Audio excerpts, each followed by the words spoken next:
Hello everyone, welcome to Tip Affairs. So IBPS PO Mains Current Affairs video series number 6। आपके upcoming exams IBPS PO mains और इसके बाद जो SBI clerk mains हो गए उन सभी एग्जाम्स के लिए ये इंपॉर्टेंट वीडियो है क्योंकि सारे रिसेंट करंट अफेयर्स इसमें हैं। तो IBPS PO mains current affairs video series number 6 है ये। अगर आपने बाकी के 5 वीडियोज़ नहीं देखे उन सारे वीडियोज़ को आप ज़रूर देख लें। इससे पहले 5 वीडियोज़ लाए गए थे, तो जो कुछ भी अभी तक आपने पढ़ा है करंट अफेयर्स में उन्हीं सब में से क्वेश्चंस को थोड़ा अलग तरीके से फ्रेमिंग करके वो सारे क्वेश्चंस इसमें आपके लिए मैं प्रोवाइड करा रहा हूँ। तो इस वीडियो को आप एंड तक ज़रूर देखें, current affairs video revision for IBPS PO mains. और आप बाकी के रिसेंट के वीडियोज़ भी ज़रूर देखें इस चैनल पे। So let's start the video series number 6। First question, the Sastra Ramanujan Prize 2022 will be awarded to which person? तो ये दिया जाएगा Yunqing Tang. Yunqing Tang, she is from China but ये प्रोफेसर है कैलिफोर्निया यूनिवर्सिटी में। तो ये जो प्राइज़ होता है रामानुजन प्राइज़, ये दिया जाता है अरिथमेटिक के फील्ड में, for the field of mathematics, arithmetics and geometry. इसके लिए दिया जाता है यूकिंग टैंग, जो कि एक फीमेल है, चाइनीज़ फीमेल है और ये कैलिफोर्निया यूनिवर्सिटी में है। और ये जो दिया जाता है शस्त्रा बाई शस्त्रा यूनिवर्सिटी, जो कि तमिलनाडु के थंजावुर में है। शस्त्रा यूनिवर्सिटी भारत की यूनिवर्सिटी है, तमिलनाडु के थंजावुर में है। यही ये प्राइज़ देती है रामानुजन प्राइज़। रामानुजन प्राइज़ किनके ऑनर पे? श्रीनिवास रामानुजन के ऑनर पे ये प्राइज़ दिया जाता है। तो ये दिया गया यूकिंग टैंग को। नेक्स्ट क्वेश्चन है, recently UNESCO launched how many iconic Indian heritage textile crafts in its list? तो जो टेक्सटाइल्स होते हैं, क्राफ्ट्स होते हैं, अपने मतलब इंडियन हेरिटेज के आइकन्स में लिस्ट में यूनेस्को ने कितने टोटल इंक्लूड किए हैं? ये टोटल 50 है, 50 अलग अलग स्टेट से जो भी क्राफ्ट्स टेक्सटाइल्स होते हैं कल्चरल हेरिटेज को प्रमोट करने के लिए इसको यूनेस्को ने चूज़ किया है और अपने लिस्ट में ऐड किया है। अलग अलग राज्यों से, भारत के अलग अलग राज्यों से जो भी यूनिक टेक्सटाइल्स होते हैं, क्राफ्ट्स होते हैं, उन सभी को अपनी लिस्ट पे यूनेस्को ने ऐड किया। तो टोटल ये हैं इन नंबर्स 50। तो बात करें यूनेस्को, तो यूनेस्को कब हुआ था इस्टेब्लिश? 1945 में, 1945। हेडक्वार्टर इसका पेरिस में और इसके डायरेक्टर कौन है? ऑड्रे अजूले। नेक्स्ट है, recently Samajwadi party founder farmer CM of UP Mulayam Singh Yadav passed away, he was sitting MP from. तो ये किस जगह से सांसद थे? मैनपुरी, उत्तर प्रदेश के मैनपुरी से ये सांसद थे और यूपी के पूर्व मुख्यमंत्री रह चुके हैं। 3 टर्म इनका रह चुका था, 89 से 91, 93 से 95 और फिर 2003 से 2007। इनका जन्म हुआ था सैफई विलेज में। सैफई बहुत फेमस है, जो कि इटावा में आता है। और डिफेंस मिनिस्टर भी ये रह चुके थे 1996 टू 98। तो ये जो अभी सिटिंग MP थे मैनपुरी से थे, तो अभी इसी जगह बाय इलेक्शन भी करवाए जाएंगे। Which state CM launched football for all, India's first FIFA initiative for football? Football को प्रमोट करने के लिए ये लॉन्च किया गया उड़ीसा। देखिए उड़ीसा काफ़ी सबसे आगे है फुटबॉल को बढ़ावा देने के लिए बाकी सारे राज्यों के कंपैरिजन में। तो फुटबॉल को इंडिया में प्रमोट करने के लिए इसने कलिंगा इंस्टीट्यूट ऑफ टेक्नोलॉजी और Kalinga institute of social science इसके साथ पार्टनरशिप किया और स्कूलों में फुटबॉल को बढ़ावा देने के लिए एक्टिविटीज़, स्पोर्ट्स, उन्हें फुटबॉल बांटे जा रहे थे, ये सब कुछ किया। और ये जो इनिशिएटिव है फुटबॉल फॉर ऑल, ये लॉन्च किया गया उड़ीसा में। और अभी उड़ीसा में ही FIFA under 17 Women's World Cup हुआ, जिसे स्पेन ने जीता। 30 अक्टूबर को शायद या 31 अक्टूबर को फाइनल हुआ था। तो उसके बारे में मैं अगले वीडियो में इंक्लूड करूंगा। नेक्स्ट क्वेश्चन है, CCI competition commission of India approved Ind Infravit acquisition of 5 SPV special purpose vehicles operating expressway in how many states? कितने राज्यों के लिए जो SPV होता है स्पेशल पर्पस व्हीकल, इसका एक्विजिशन को अप्रूव किया है? किसके द्वारा? इंड इंफ्राब्रेड। इंड इंफ्राब्रेड और किसके साथ? इंफ्रास्ट्रक्चर इन्वेस्टमेंट ट्रस्ट के साथ मिलकर कुल 4 राज्यों के एक्सप्रेस वे को ऑपरेट करने के लिए। वो 4 राज्य कौन कौन से हैं? आंध्र प्रदेश, यूपी, बिहार और महाराष्ट्र। AP, आंध्र प्रदेश, यूपी, बिहार और महाराष्ट्र, इन 4 राज्यों के लिए इसको मेंटेनेंस ऑपरेट करने के लिए ये एक्विजिशन अप्रूव किया है। Next question, which women cricketer become first Indian women cricketer to get ICC player of the month September 2022 के लिए प्लेयर ऑफ द मंथ कौन चुनेगी? भारतीय क्रिकेट टीम की खिलाड़ी हरमनप्रीत कौर, और इनके साथ साथ जो male cricketer of the month वो रहे पाकिस्तान के मोहम्मद रिजवान जो कि विकेट कीपर है पाकिस्तान के, ये चुने गए सितंबर मंथ के ICC player of the month. ठीक है, तो फर्स्ट ये हुआ है कि कोई इंडियन वुमेन को इंक्लूड किया आईसीसी ने प्लेयर ऑफ द मंथ के अवार्ड लिस्ट के लिए। The famous Mahakal temple corridor Mahakaleshwar Jyotirlinga is situated on the bank of which river? So ये शिप्रा नदी के बैंक पर है। क्यों ये सवाल लिया गया? क्योंकि अभी हाल ही में प्राइम मिनिस्टर मोदी ने जो महाकालेश्वर कॉरिडोर टेम्पल कॉरिडोर उसका उद्घाटन अनावरण किया था, और ये इसका जो ये बजट आउटले था 850 crore 850 crore. Corridor is a part of first phase of 850 crore Mahakaleshwar temple corridor development project, उसी तरह जैसा था काशी विश्वनाथ कॉरिडोर। तो इसलिए ये क्वेश्चन इंक्लूड किया गया कि ये अब ये स्टैटिक का भी पार्ट हो गया करंट से रिलेटेड कि ये किस नदी के किनारे ये टेम्पल है among the 12 Jyotirlinga of lord Shiva. Next question है, what is the rank of India in CRI index commitment to reducing inequality असमानता, चाहे वो जेंडर इनइक्वालिटी हो, एज इनइक्वालिटी हो, कुछ भी किसी भी तरह का वर्कफोर्स इनइक्वालिटी हो, किसी भी तरह का असमानता जो है, इसमें भारत की रैंकिंग है 123। ठीक है, और इंडेक्स पे टॉप कौन किया है? नॉर्वे, जर्मनी और ऑस्ट्रेलिया। नॉर्वे, जर्मनी और ऑस्ट्रेलिया। ठीक है, ये तीन टॉप पे रहे हैं और भारत की रैंकिंग है 123। अगला सवाल है, which company joined United Nations global compact initiative JSW steel? Jindal की ही सब्सिडरी है JSW स्टील, तो इसने ज्वाइन किया जो वर्ल्ड लार्जेस्ट वॉलंटरी इनिशिएटिव है कॉरपोरेट सस्टेनेबिलिटी के लिए, और ये पांचवी कंपनी। इससे पहले जो 4 कंपनी ज्वाइन कर चुकी है वो है Arcelor Mittal, Jindal stainless, Hindustan zinc और टाटा स्टील। तो ये पांचवी कंपनी है, जिंदल की सब्सिडरी है JSW स्टील, तो ये इसने ज्वाइन किया United Nations global compact initiative. अगला सवाल है, world Arthritis day is observe every year on 12 October. Days and themes के वीडियोस आप इस चैनल पर ज़रूर देखें। तो 12 अक्टूबर को ये मनाया जाता है, ऑब्जर्व किया जाता है। इसका थीम था it's in your hands take action, World Arthritis Day. Days and theme के हर मंथ की वीडियो इस चैनल पे आते हैं, उन सारे वीडियोस को आप जरूर देखें एक बार। नेक्स्ट क्वेश्चन है, Adani data network received licence not from department of telecom to provide telecom service in how many state circle?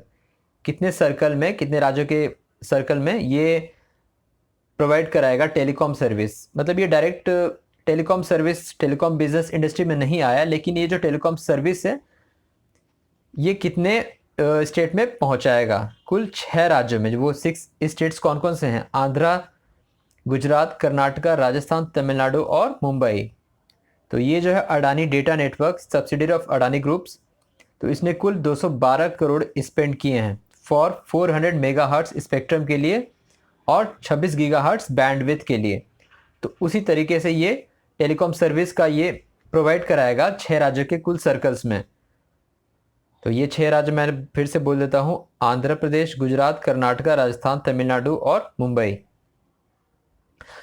THE Times Higher Education world university ranking 23, which Indian university top among Indian university? भारतीय university में कौन से top पे रहा? Indian Institute of Sciences Bengaluru ये top पे रहा, और भारत की तरफ से कुल 75 यूनिवर्सिटीज़ ने फीचर्ड किया इस रैंकिंग में। तो IISc जो है ये 251 से 300 वाले बैच में, इसमें 251 से 300 वाले मतलब कैटेगरी बैच में इसे रखा गया, और कुल 104 देशों से लगभग 1800 यूनिवर्सिटी ने पार्टिसिपेट किया सर्वे रैंकिंग में। और टॉप पे कौन रहा ये भी इंपॉर्टेंट है, Oxford University. Times Higher Education के टॉप रैंकिंग पे रहा ऑक्सफोर्ड यूनिवर्सिटी, और भारत की तरफ से टॉप के रहा Indian Institute of Sciences Bengaluru. अगला सवाल है, एज पर Living Planet Report 22 wildlife population decline by how much % in last 50 years?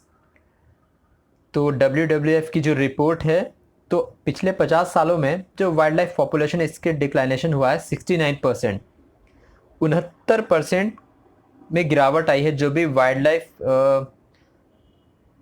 Wild life population है, I think only flora fauna, मतलब मीन्स जो एनिमल स्पीसीज हैं, लिविंग स्पीसीज हैं, उसमें डिक्लाइनेशन हुआ है सबसे ज़्यादा। और अगर बात करें कॉन्टिनेंट वाइज तो सबसे ज़्यादा हुआ है अमेरिका और कैरिबियन हिस्से में, सबसे ज़्यादा 94% डिक्लाइनेशन हुआ है। अमेरिकन सब कॉन्टिनेंट में, अफ्रीका में हुआ 66% और एशिया में हुआ है 55%। तो ये सारी चीज़ें भी आप ध्यान रखिए कि कॉन्टिनेंट वाइज कहाँ ज़्यादा डिक्लिनेशन हुआ है पिछले 50 सालों में in the wildlife population. A supercomputer Param Kamrup recently inaugurated by president of India at which IIT. देखिए कामरूप असम का पुराना नाम था, तो आईआईटी गुवाहाटी में ये इनॉग्रेट किया गया एज पर National Supercomputer mission.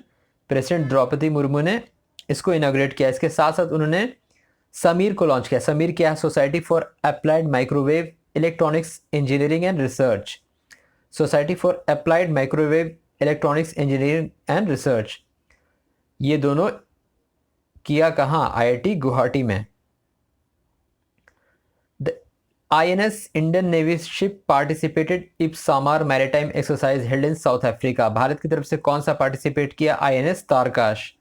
INS तारकाश जो कि एक, ये क्या था? इप्समर एक मैरीटाइम एक्सरसाइज होता है इंडिया, ब्राज़ील और साउथ अफ्रीका के बीच। इंडिया, ब्राज़ील और साउथ अफ्रीका, मतलब ब्रिक्स के 3 देशों के बीच होता है ये जो मैरीटाइम एक्सरसाइज, और हुआ कहाँ था? साउथ अफ्रीका के पोर्ट एलिजाबेथ में। नेक्स्ट क्वेश्चन है, which Indian plant honoured bye world economic forum advanced 4IR digital light house. ये दिया गया मोंडेलेस इंडिया को, जो कि तिरुपति में है। State of the art Shri city factory है तिरुपति में, इसका नाम है मोंडेलेस इंडिया, और इसे दिया गया 4th industrial revolution award advance digital light house का पुरस्कार दिया गया, क्योंकि ये वन ऑफ द फास्ट, मतलब कि बेहतर fast moving consumer good FMCG plant है, जिसे डिजिटल एक्सीलेंस का पुरस्कार दिया गया वर्ल्ड इकोनॉमिक फोरम के द्वारा। Which city honoured with AIPH। AIPH क्या है? International association of horticulture producers world Green City award 2022। Category क्या था? Living green for living green for economic recovery and inclusive growth. Hyderabad को दिया गया। देखिए हैदराबाद ही एक मात्र शहर है जो लास्ट ईयर जिसे अवार्ड दिया गया था tree city of the world, मतलब इंडियन शहर जो tree city of the world Hyderabad और मुंबई को दिया गया था, नेम किया गया था, फिर अवार्ड बाद में दिया गया। तो ये अलग अवार्ड है। ये भी किस लिए दिया गया? Living green for economic recovery and inclusive growth, इस कैटेगरी के लिए दिया गया।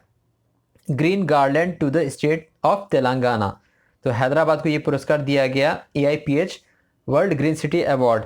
कुल 6 कैटेगरी के अवार्ड थे, लेकिन 2 मैं आपको बता रहा हूँ। एक जो मैक्सिको को दिया गया living green for climate change, और लिविंग ग्रीन फॉर वाटर ये दिया गया मॉन्ट्रियल को।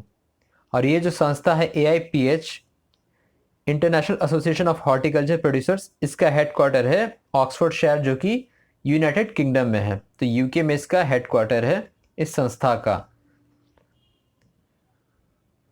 Who top the medal tally of recently held 36 national games 22 in Gujarat? Services has top the medal tally. Services ने कुल कितने मेडल्स ये किए? 61 गोल्ड, 61 गोल्ड, 35 सिल्वर और 32 ब्रॉन्जे। तो कितने हो गए? 128, कुल 128 मेडल के साथ। लेकिन जो गोल्ड सबसे ज़्यादा लेता ये करता है, उसी को टेबल टैली मतलब मेडल टैली में टॉप पे रखा जाता है। तो services has backed the national game, जो कि गुजरात में हुआ था। ठीक है, लास्ट नेशनल गेम कब हुआ था? 2015 में। सोचिए 7 साल बाद, 2015 के बाद फिर अब हुआ नेशनल गेम्स। सबसे पहला हुआ था 1924 में, उस समय कहा जाता था ऑल इंडिया ओलंपिक। उस समय जो पहला था नेशनल गेम वो हुआ था लाहौर में, और गुजरात के 6 शहरों में ये हुआ। और इसमें भी बहुत सारी चीज़ें थी, जैसे कुछ मैं बता नहीं पाऊँगा, मैस्कॉट थे और कुछ और भी चीज़ें, जैसे कि इस नेशनल गेम में सभी गेम तो गुजरात में हुआ, लेकिन बस जो साइकिलिंग है, साइकिलिंग ट्रैक इवेंट, वो हुआ था न्यू दिल्ली में। साइकिलिंग ट्रैक इवेंट जो हुआ था वो हुआ था न्यू दिल्ली में, गुजरात में नहीं हुआ था, ड्यू टू मतलब उसके अरेंजमेंट के चलते। नेक्स्ट क्वेश्चन है, the book Philosophy of Modern Song is authored by Bob Dylan. Bob Dylan Nobel Prize laureate हैं जिन्हें लिटरेचर में अवार्ड दिया गया था 2018 या शायद 18 या 19, 18 या 17, आई एम नॉट श्योर। अगर आपको पता तो आप ज़रूर बताएं कि बॉब डायलन को नोबेल प्राइज़ कब दिया गया था। तो इनके द्वारा लिखी गई किताब है Philosophy of Modern Song. Which organisation signed MOU with NRLM National Rural Livelihood Mission to enable financial access for women entrepreneurs. GAME क्या है? Global Alliance for Mass Entrepreneurship. Global Alliance for Mass Entrepreneurship इसने MOU sign किया है national Rural Livelihood mission, जो कि ये mission 2011 में launch हुआ था। मिनिस्ट्री ऑफ रूरल डेवलपमेंट के द्वारा इसको मैनेज करती है। और ये जो संस्था है गेम 2018 में इसका इस्टेब्लिश्ड हुआ था। फुल फॉर्म है इसका global Alliance for Mass entrepreneurship. Next है NHIDCL यानी कि national highway and infrastructure development corporation, जो कि एक सेंट्रल पब्लिक सेक्टर एंटरप्राइजेस है। किस IIT के साथ MOU साइन किया है for innovation in highway construction? ये किया है IIT पटना के साथ। हाईवे कंस्ट्रक्शन की इनोवेशन के लिए IIT पटना के साथ ये जो सेंट्रल पब्लिक सेक्टर अंडरटेकिंग है इसने टाई अप किया है, MOU साइन किया है। नेक्स्ट क्वेश्चन है, Indian Army sign MOU with how many banks for Agniveer salary account? देखिए ये बैंकिंग अवेयरनेस का क्वेश्चन इधर आ गया, कोई प्रॉब्लम नहीं, आप बैंकिंग अवेयरनेस की वीडियोस ज़रूर देखें, उसमें डिटेल में बताया गया। तो इंडियन आर्मी ने कितने बैंकों के साथ ये किया है memorandum of understanding Agniveer salary accounts और बैंकिंग फैसिलिटीज़ के लिए? कुल 11 बैंकों के साथ, टोटल 11 बैंक्स। तो 11 बैंक्स के नाम तो आपसे पूछे नहीं जाएंगे, एग्जामिनर कभी नहीं पूछेगा, तो ये ज़्यादा इंपॉर्टेंट है कि कितने बैंकों के साथ किया है इसने MOU sign. At which railway station railway minister inaugurated India's first aluminium freight rake? Freight rake क्या होता है? जो मालगाड़ी होती है उसमें आपने देखा होगा कोयला या फिर और भी चीज़ें ले जाते हैं, तो बेसिकली कोल ट्रांसपोर्टेशन के लिए ये एल्युमिनियम फ्राइट रेक बनाया है। और इसको जो पहला ये था इनाग्रल जो ट्रेन खुली कहाँ से, फ्राइट रेक जो एल्युमिनियम फ्राइट रेक है ये कहाँ से इसको ये किया गया? भुवनेश्वर रेलवे स्टेशन से। भुवनेश्वर रेलवे स्टेशन, क्या आपको पता है कि भुवनेश्वर रेलवे स्टेशन किस रेलवे जोन में आता है? Please write in comment box. तो ये जो था वैगन एल्युमिनियम रेक था, इसका पूरा क्या था नंबरिंग? 61 BOB RNALS।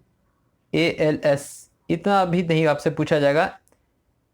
LHSM1 ये था, वैगन पे यही लिखा था। तो ये भी आप जानिए कि 61 BOB RNALHSM1 था इसका नाम। और ये इसको जो हरी झंडी दिखाई गई भुवनेश्वर रेलवे स्टेशन से by rail minister Ashwini Vaishnaw. What is the rank of Indian global hunger index? 107। Index and ranking के वीडियोस भी इस चैनल पे अब अपडेटेड, कुछ ही दिनों में मैं दूसरा वीडियो भी लाऊंगा।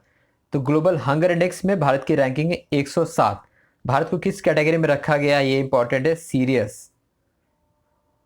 और जो एशियन कंट्री से भारत से जो नीचे पायदान पे है वो है बस अफगानिस्तान 109 रैंक पर। बाकी श्रीलंका, पाकिस्तान, इन सभी की रैंकिंग अब देखिए जो भी अंतर्राष्ट्रीय संस्था होती है कहीं ना कहीं भारत के लिए मतलब थोड़ा बायस्ड होता है, तो ये भी देखा जा सकता है। तो बाकी जो एशियन कंट्रीज है भारत से अच्छी रैंकिंग पे सिवाय अफगानिस्तान के। नेक्स्ट क्वेश्चन है, which auto company introduce India's first flex fuel strong hybrid electric vehicle? Toyota. Toyota ने इसको मतलब एक पायलट प्रोजेक्ट के तहत ये लॉन्च किया है, India's first flex fuel strong hybrid electric vehicle that run on 100% ethanol. Toyota Corolla Altis FFV SHEV कहाँ से इंपोर्ट किया गया? ब्राज़ील से इंपोर्ट किया गया इसको। और ये जो है टोटल जो प्रोजेक्ट किया गया under ministry of road transport and highway. और ये जापानीज कार मेकर है टोयोटा, इसी को इसने ही ये इंट्रोड्यूस किया first flex fuel strong hybrid electric vehicle. In women's Asia cup cricket 2022 India defeated which team? यहाँ पे मिसस्पेल्ड हो गया है, यहाँ पे श्रीलंका होगा। भारत ने श्रीलंका को हराया। एशिया कप T20 टूर्नामेंट जो अभी हाल ही में हुआ वुमेन्स, तो इसमें भारत ने श्रीलंका को हराया। By this India clinched its 7th title of Asia cup women's. तो ये आप याद रखिए, वोमेंस T20 एशिया कप जो हुआ कहाँ था, बांग्लादेश में। Prime minister released 12th installment amount of how much under PM Kisan through DBT direct benefit transfer. तो 16,000 करोड़ 12वीं जो किस्त है, रिसेंटली इसको रिलीज किया। तो ये इंपॉर्टेंट है, 16,000 करोड़ अंडर PM किसान। PM किसान जो कि 2019 में ये स्कीम लॉन्च किया गया था। इसके साथ साथ प्रधानमंत्री ने लॉन्च किया भारतीय जन उर्वरक परियोजना, जिसको कहा जाता है वन नेशन वन फर्टिलाइजर्स। ये भी आप याद रखिए। इसके साथ साथ 600 PM KSK लॉन्च किया, किसान समृद्ध केंद्र। ये इंपॉर्टेंट है, कितना आपसे एग्जाम में पूछा जाएगा। Prime minister launched how many किसान समृद्ध केंद्र, इसका आंसर होगा 600। इसके साथ साथ उन्होंने एक मैगजीन को लॉन्च किया जिसका नाम है इंडियन एज, जो कि फर्टिलाइजर्स पे है। इंडियन एज इसको भी लॉन्च किया। तो ये 3-4 चीज़ें आप याद रखिए कि वन नेशन वन फर्टिलाइजर्स जो कि भारतीय जन उर्वरक परियोजना है वो लॉन्च किया। किसान समृद्ध केंद्र 600 कुल टोटल नंबर वो लॉन्च किया। मैगजीन जिसका नाम है इंडियन एज वो लॉन्च किया। और जो इंस्टॉलमेंट है अमाउंट 16,000 करोड़ वो लॉन्च किया। आपसे इसी तरह के माइनर डिटेल्स एग्जाम में पूछे जा सकते हैं। Who won the Booker prize 2022, 2022 का बुकर प्राइज किन्होंने जीता?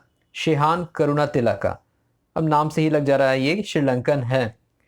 तो he is the second Sri Lankan to win the Booker Prize. Booker prize 2022 का इन्होंने जीता, Shehan Karunatilaka, for his novel the 7 moon of Maali Almeida. The 7 moons of Maali Almeida. और बुकर प्राइज स्थापना हुई थी 1969 में। Who has been elected as the new BCCI president? Roger Binny, जो कि पूर्व क्रिकेट खिलाड़ी रह चुके हैं भारतीय टीम के। इंडिया वर्ल्ड कप जो जीती थी 1983 में, उसमें टीम के सदस्य थे ये रॉजर बिन्नी। तो he is the 36th BCCI president. He replaced Sourav Ganguly. A new tiger reserve, Durgavati tiger reserve has been approved and carved out in which state? तो ये किया गया मध्य प्रदेश में। तो मध्य प्रदेश में वाइल्ड लाइफ बोर्ड ने अप्रूव किया है 2400 स्क्वायर किलोमीटर का across the Panna tiger reserves. तो वहीं पे किया गया है मध्य प्रदेश का नया Durgavati tiger reserve. Which public sector undertaking will manufacture hydrogen fuel cells with US technology of Triton electric vehicle? तो ये करेगी Bharat Electronics Limited, BEL। Bharat Electronics Limited will manufacture hydrogen fuel cells with the US technology of Triton electric vehicles. अगला सवाल है, at present the government fix MSP minimum support price for total how many crops? तो कुल 23 crops के लिए, जिसमें रबी और खरीफ दोनों इंक्लूडेड हैं, इसके लिए MSP तय करती है मिनिमम सपोर्ट प्राइस अभी सरकार।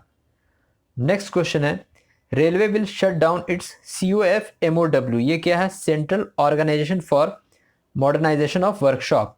कब से इसको बंद करेगी? 1 दिसंबर 2022 से। इसकी स्थापना हुई थी 1979। है क्या ये COF MOW? Central organisation for modernisation of workshop. तो इसको रेलवे बंद करेगी 1 दिसंबर 2022 से। तो ये था आपका IPS PO mains current affairs का वीडियो सीरीज नंबर 6। आप प्रीवियस वीडियोस ज़रूर देखें, और जो भी अपकमिंग डेज में वीडियोस आएंगे, तो ये सारे वीडियोस भी आपके SBI क्लर्क मेंस के लिए काफ़ी हेल्पफुल रहेंगे। So thank you very much for watching.